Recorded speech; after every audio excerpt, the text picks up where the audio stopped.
आमंत्रण को सम्मानपूर्वक स्वीकार करते हैं। बीजेपी का कार्यक्रम है, नहीं जाएंगे। कहता हूं, अयोध्या देश का सबसे संवेदनशील बिंदु है।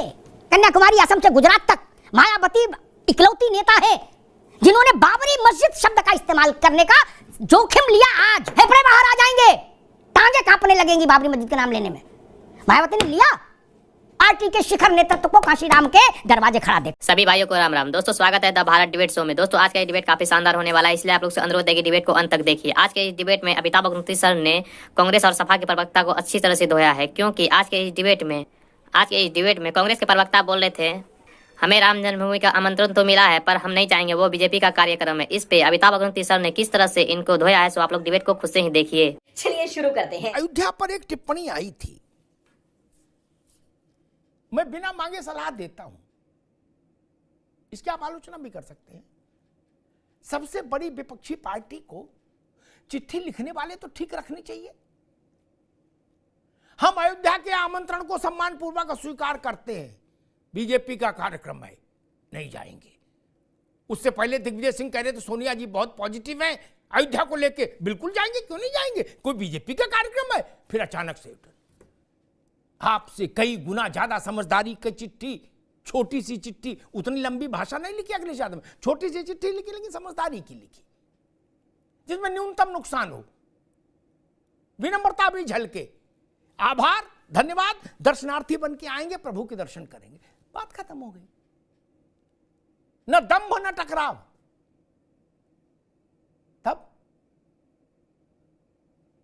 छोटी छोटी गलतियों की बड़ी कीमत चुकानी पड़ती है संवेदनशील मसलों पर, यह ध्यान रखिए। लम्हों ने खता की है, सदियों ने सजा पाई।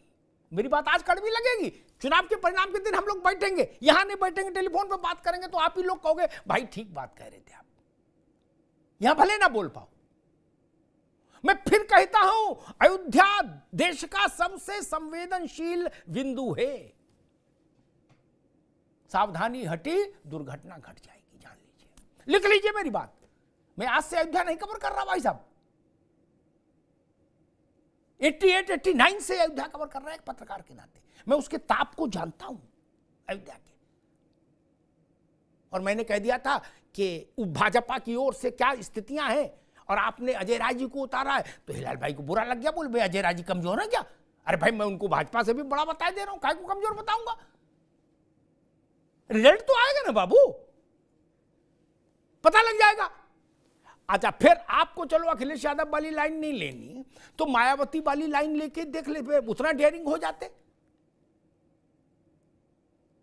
कश्मीर से कन्याकुमारी, असम से गुजरात तक मायावती इकलौती नेता है जिन्होंने बाबरी मस्जिद शब्द का इस्तेमाल करने का जोखिम लिया, आज साहस जुटाया। आज छोटी बात नहीं है मित्र, कंठ सूख जाएगा, फेफड़े बाहर आ जाएंगे, टांगे कांपने लगेंगी बाबरी मस्जिद के नाम लेने में।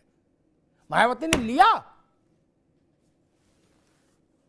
आप ना इधर वाले में दिख रहे ना उधर वाले में दिख रहे, और कह दो तो बुरा मान जाते हैं, कहते हमको खुद सब पूरी समझ है, हम इतनी पुरानी पार्टी है, 125 साल।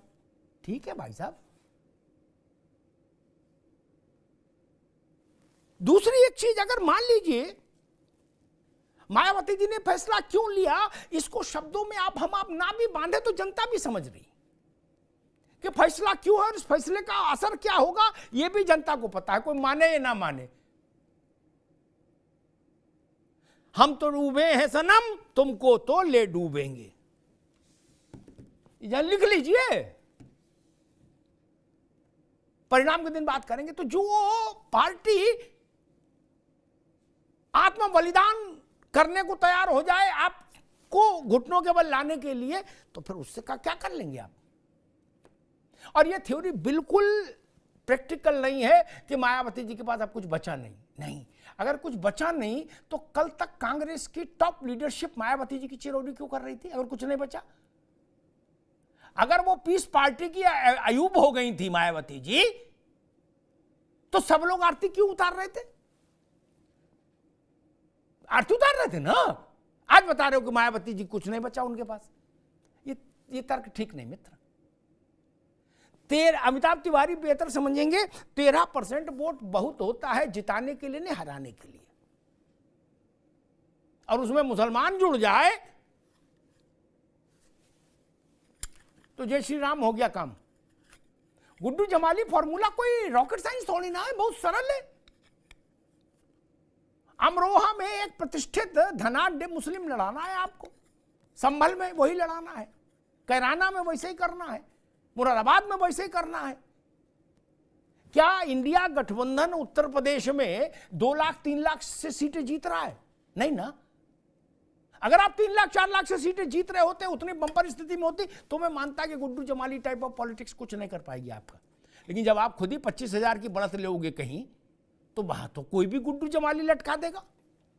इसलिए मायावती का यह फैसला अलायंस के लिए खतरे की घंटी है, और इसी को रोकने के लिए कांग्रेस मायावती को चाह रही थी कि वो आ जाए।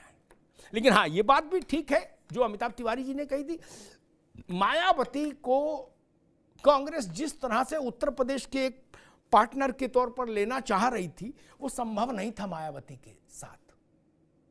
उनको बड़ी चेयर चाहिए, वो उसकी ऐसे किसी अलायंस में नहीं रहेंगी कभी जिसमें उनसे ऊपर किसी की चेयर हो, और राष्ट्रीय फलक पर चाहिए थी। मायावती कैसे मान सकती है कि खड़गे अध्यक्ष हो अलायंस के और मायावती उसके अंडर में काम करे? संभव नहीं। वही हुआ, आपने खबरें चलवा दी कि खड़गे जी अध्यक्ष बना दिए गए सबके, सारी पार्टियों का जो गठबंधन है उसके नेता हो गए आदरणीय खड़गे जी, और यही प्रधानमंत्री के चेहरा होंगे ममता जी के मुताबिक। अब फिर आप मायावती से उम्मीद करें कि मायावती जी आ जाइए अलायंस में, ना जी ना। खड़गे जी से बड़ा ऑरा है मायावती का। मायावती जी से एक बात कहो, याद दिला दूं, हिलाल भाई को भी अच्छी लगेगी, बाकी मेहमानों को भी। प्रतिभा देवी सिंह पाटिल के लिए समर्थन मांगने जब श्रीमती गांधी गई थी मायावती के पास, तो वो गुलदस्ता लेके पैदल अंदर गई थी गेट से। मायावती गेट पर नहीं आई थी, क्या वो कमरे में ही थी। खड़गे जी को तो ये लिबर्टी नहीं मिल सकती ना।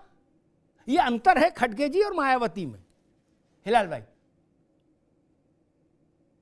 आप उस चीज को नहीं समझ पाए, बात बिगड़ गई। अविनाश पांडे के कहीं सुनने से कुछ थोड़ी न हो रहा है। मायावती जिस भी अलायंस में रहती हैं, किसी दूसरे से बात नहीं करती। समाजवादी पार्टी के मित्र मेरी बात की गवाही देंगे, मन में मायावती केवल अखिलेश यादव से बात करती थी और किसी से नहीं। भाजपा के साथ जब भी उनका अलायंस हुआ, हिलाल भाई, वाजपेयी और आडवाणी तीसरे से भी बात नहीं करती थी। क्या अध्यक्ष कोई रहे, महामंत्री कोई रहे, इससे कोई फर्क नहीं, ओनली वाजपेयी एंड आडवाणी। और कांग्रेस में आप ये सोच रहे थे कि अजय राय से बात करेंगी, अजय राय जी कहेंगे भी बुलाते हैं आपको, वेट करो, है? ऐसी गलतफहमी आपको हो क्यों गई? वो खड़गे से भी बात नहीं करेंगी, only Sonia Gandhi, nothing else. आप अपने डेजिग्नेशन अपने पास रखिए। मायावती के काम करने का तरीका ही है। मैंने देखा ना उनको बीजेपी के साथ अलायंस में, अमिताभ भाई, वो वाजपेयी जी के अलावा किसी के घर नहीं गई कभी, नेवर। क्या बाकी सब उन्हीं के घर आए नमस्ते करने। कांशीराम कभी किसी के घर नहीं गए। मैंने अपनी आंखों से, इन्हीं आंखों से हर पार्टी के शिखर नेतृत्व को कांशीराम के दरवाजे खड़ा देखा, मैंने इंक्लूडिंग अटल बिहारी वाजपेयी। दोस्तों, इन जैसा नेता हमेशा वोट बैंक के लिए एक धर्म को टारगेट करते रहते हैं और अपने उल्टी पुल्टी बयानों से खुद ही फंस जाते हैं। आई होप कि आज के डिबेट आप लोग को पसंद आए। अगर पसंद आए तो लाइक एंड चैनल को सब्सक्राइब कीजिए। साथ में आप लोग अपना कमेंट बॉक्स में राय जरूर बताएं। चलिए मिलते हैं कोई नेक्स्ट डिबेट में, तब तक के लिए जय हिंद, जय भारत।